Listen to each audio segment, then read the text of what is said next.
Olá, boa noite. A notícia entrevista hoje o deputado federal José Genuíno, do PT de São Paulo. Boa noite, Genuíno. Boa noite. Obrigado por ter aceito o convite para a entrevista, Genuíno. É uma honra. E eu queria começar falando um pouco da sua história pessoal, Genuíno. Você está com 66 anos, nasceu em Quixeramobim, em 3 de maio de 46. Cresceu em Quixeramobim, que lembranças que você tem aí da sua infância nessa cidade?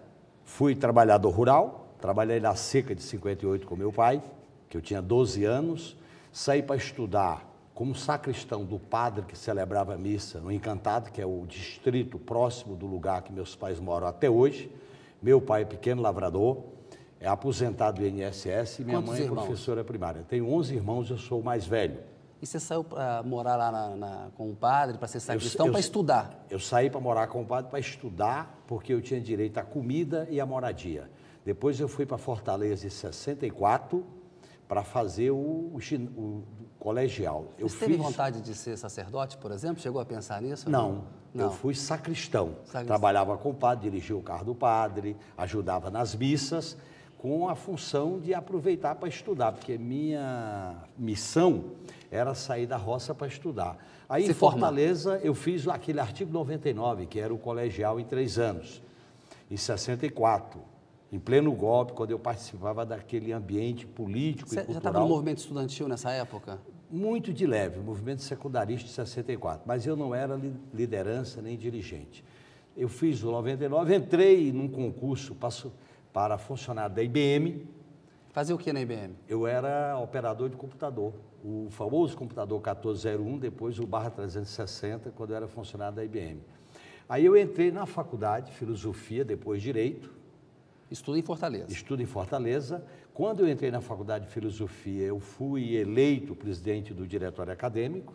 Depois, na faculdade de Direito, eu fui eleito presidente do Diretório Central, e aí eu já estava em 67, 68, em plena manifestação e mobilização estudantil. Militância forte. Agora, como você veio para São Paulo? Você abandonou esses cursos lá? Você estudou em São Paulo? Primeiro, eu fui expulso da universidade pelo ato institucional número 5, em 69, no início de 69. Mas antes de ser expulso... Ele é de 68, 15 de dezembro de 68, o AI-5. Mas 69 eu fui expulso você saiu. Em 69. Saiu, exatamente. Mas quando veio o AI-5... Como eu fui preso no Congresso de Ibiúna, eu tinha prisão preventiva decretada, já era perseguido e vivia meio clandestinamente em Fortaleza. E era impossível viver em Fortaleza porque eu era muito conhecido.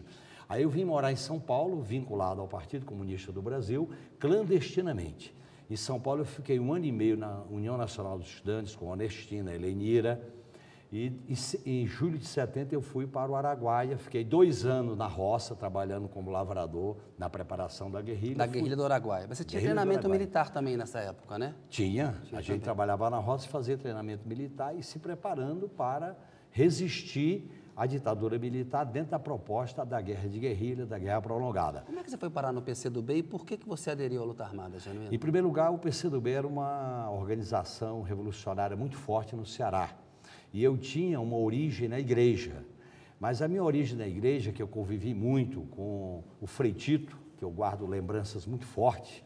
Aliás, a casa que eu me hospedei, quando eu fugi de Fortaleza, do porta-mala de um carro, era a casa do irmão do Frei Tito. Foi de lá que eu saí para entrar na clandestinidade. E fui para o PCdoB porque era uma força onde estavam os meus amigos, eu concordava com a linha do PCdoB, e fiquei na militância do PCdoB até 78, 79. Mas concordava com a luta armada? Achava que era o caminho? Achava. Aquela nossa geração tinha uma missão, tinha uma vocação. Dada a derrota de 64, nós optamos pelo caminho da luta armada como uma resposta, porque a gente tinha 3 alternativas: ou ia ser preso, ou ia para o exílio, ou ia organizar a luta armada no Brasil. E muitos que resistiram sem aderir à luta armada também morreram, né? Também morreram. Aí eu fui para o Araguaia, que era a experiência organizada pelo Partido Comunista do Brasil, e lá fiquei 2 anos. Fui preso no início da luta armada, fiquei 5 anos preso, saí em 77, e aí eu fui professor de cursinho durante 5 anos no famoso Equipe, que eu agradeço até hoje a direção da Equipe, que me deu emprego quando eu saí da prisão. E depois aí participei das articulações que chegaram ao PT, quando eu fiz uma escolha, uma opção de sair do PCdoB para o PT. Genuíno, olhando hoje, quando se vê a luta armada, sobretudo a guerrilha do Araguaia, parece assim um projeto inconsequente. Assim, como você conseguiria, a partir dali, tomar de fato o poder no Brasil?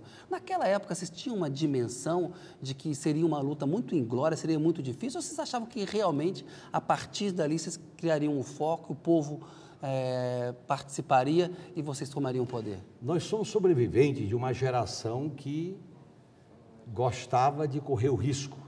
Ela era embalada pelo movimento revolucionário no mundo inteiro e nós achávamos que o início da luta armada, ao longo do tempo, poderia ser vitoriosa. Havia uma convicção, não era apenas uma aventura, não era apenas um romantismo. Claro, tinha todo um desprendimento, uma generosidade muito grande, quando a gente fez aquela opção de morar na selva, fazer treinamento e se preparar para a luta armada. E pagar com a própria vida, né? Muitos morreram. E preparados para pagar com a própria vida. A grande maioria dos companheiros que lutaram no Araguaia, com quem eu convivi, morreu. Então, esses companheiros deram a vida. Para mim, são os verdadeiros heróis. Nós somos sobreviventes. Os heróis deram a vida por uma causa, tanto na guerrilha rural como na guerrilha urbana. É claro que foi uma luta difícil de ser vitoriosa naquelas condições. É claro que aí depende hoje da análise política, da conjuntura política, mas era uma geração embalada por uma disposição de lutar e de resistir. E era uma geração emparedada, porque a gente tinha o AI-5, era a geração de 68, que nós não tínhamos alternativa. Ou para a resistência armada, se ficasse na cidade ia ser preso, como muitos companheiros que não participaram da luta armada foram presos, ou ia para o exílio por uma questão de sobrevivência. Como é que você responde a esse argumento que muitos defensores da ditadura invocam, de que, na verdade, os grupos de esquerda queriam também instalar uma ditadura de esquerda tão cruel quanto uma ditadura de direita? Olha, em primeiro lugar, a esquerda, nos anos 60 e nos anos 70, lutava pela democracia com a visão socialista, com a visão de luta por um projeto socialista, democrático e nacional. Essa visão, você pode discutir que existia na formação da esquerda visões dogmáticas, visões fechadas, mas comparar uma guerra de resistência libertária com o Estado ditatorial e terrorista, principalmente com o AI-5, que institucionalizou a tortura, derrubou um governo legitimamente constituído e acabou com habeas corpus, estabeleceu pena de morte, prisão perpétua e fazia censura à imprensa, comparar com uma resistência dos guerrilheiros, eu acho que não tem comparação. Houve um terrorismo de Estado. É claro que hoje, avaliando a trajetória da esquerda, nós temos que fazer uma avaliação crítica. É como eu digo, mudar sem mudar de lado. Os ideais que embalaram aquela geração estão presentes. Agora, as táticas, os caminhos, algumas concepções ideológicas, ao longo da minha história política, eu fiz revisões, fiz debates, estão nos meus livros ao longo da minha experiência parlamentar e no PT. Genuíno, eu quero voltar a falar com você da ditadura militar de 64, porque a gente tem a Comissão da Verdade fazendo um trabalho que eu considero muito importante, e ao longo do programa nós vamos voltar a esse tema. Mas eu queria falar agora com você sobre o julgamento do Mensalão, né? E ouvi-lo, a primeira longa entrevista que você dá para a televisão após o julgamento. Eu queria ouvi-lo. Você foi condenado no Supremo Tribunal Federal por corrupção ativa e formação de quadrilha. Esse esquema, segundo o Supremo, ele desviou recursos públicos para a compra de apoio político durante o primeiro mandato do Lula. O senhor recebeu uma pena de 6 anos e 11 meses e uma multa de R$468 mil. O Supremo usa como prova contra o senhor um empréstimo, um aval do senhor a um empréstimo de 3 milhões do PT no Banco Rural. O senhor tem se dito inocente, tem insistido nesse ponto, mas esse aval genuíno não é uma prova contra o senhor de que houve uma participação efetiva e que, portanto, as condenações no Supremo se justificam? Não é uma prova. Por quê? Porque nós apresentamos, e está nos autos, que os empréstimos que eu fiz de 3 milhões com o Banco Rural não tem nada a ver com campanha eleitoral nem com Caixa 2. Foi em março de 2003 para resolver um problema de insolvência do PT. Reuniões, pagar hotéis, viagens, telefone, era para isso. E esse empréstimo está na contabilidade do PT, aprovada pelo Tribunal Superior Eleitoral. O banco cobrou esse empréstimo, judicialmente. O PT fez um acordo durante 4 anos e pagou esse empréstimo que chegou a mais de 7 milhões. Portanto, o empréstimo é uma relação do PT como pessoa privada de direito público com o banco. Mas olha só, pagou. Tem a sua assinatura, a do Delub e do Marcos Mas Valério. são legais. Esses empréstimos são legais. Inclusive, a perícia da Polícia Federal Mas atesta. são formalmente legais? Está nos autos que o empréstimo existiu, foi registrado, foi cobrado judicialmente e foi pago judicialmente. Essa é a prova concreta. Portanto, o empréstimo que eu assinei como avalista, e o PT tinha condições de eu ser avalista como presidente do PT, porque o orçamento do PT era de em torno de 30 a 35 milhões por ano, considerando o fundo partidário, contribuição de filiados e de parlamentares, é um ato jurídico perfeito. Você não pode tirar daí uma dedução, tirar daí uma ilação. Mas o personagem Marcos Valério, Genuíno, você é um político experiente, você tem 66 anos, tem uma história na política brasileira. A própria ministra Carmen Lúcia, ela disse que não estava julgando uma vida ali, né? Inclusive por respeito a você. Você é um político que não enriqueceu na política. Isso, de fato, é uma realidade, né? Agora, ela disse que estava julgando uma conduta específica. Num empréstimo com um cidadão como o Marcos Valério, que depois é refeito. Ou seja, aquele cidadão, o que ele queria com o PT? Em primeiro lugar, não existia nenhuma denúncia contra Marcos Valério. Eu não conhecia Marcos Valério quando ele foi avalista, porque eu fui encontrar com ele só em julho de 2003, e não existia nenhum processo de investigação contra Marcos Valério. Ele assinou como avalista por causa das empresas dele. Portanto, isso não tem nada de ilegal, de criminoso. Eu não pratiquei crime.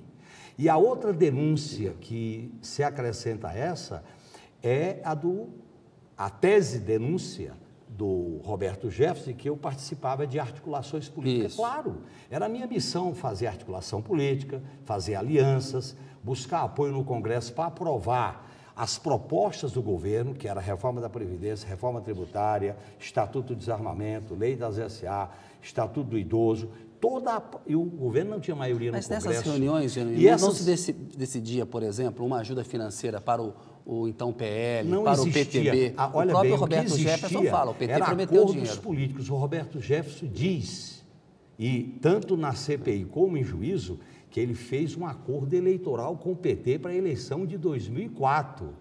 Ele diz isso ele diz que o dinheiro prometido a ele foi caixa 2, é uma forma de ele dar uma blindada em relação a ele. Ele é que fala isso, e ele foi a principal personagem que o Supremo se baseou nisso aí. Qual é a prova? Cadê o cheque? Quem recebeu? Cadê o meu sigilo bancário e fiscal? Só acha que foi condenado, então, injustamente 11 Olha, ministros deixa do eu te Supremo. falar, 23 testemunhos de acusação do Ministério Público, testemunho de acusação nenhuma.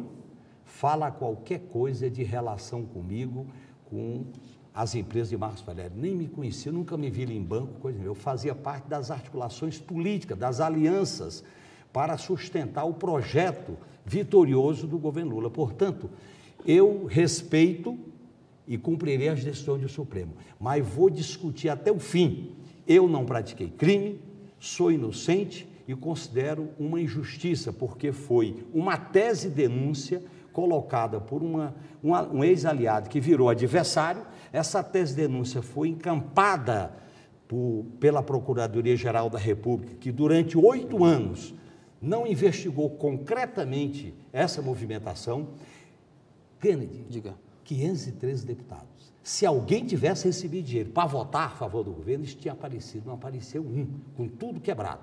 Além do mais... Mas, Genuíno, só para deixar claro, quando dos 11 ministros que começaram o julgamento, 8 foram indicados por presidentes petistas, ou pelo Lula ou pela Dilma. Na formação de quadrilha foram 6-4 votos, e na corrupção ativa 9-1. Ou seja, 9 ministros do Supremo entenderam que o senhor praticou corrupção ativa. Esses ministros são todos de sólida formação jurídica, que foram indicados a maioria por presidentes petistas. Não parece ao senhor que essa decisão ela tem solidez Parece, jurídica? mas não é verdade.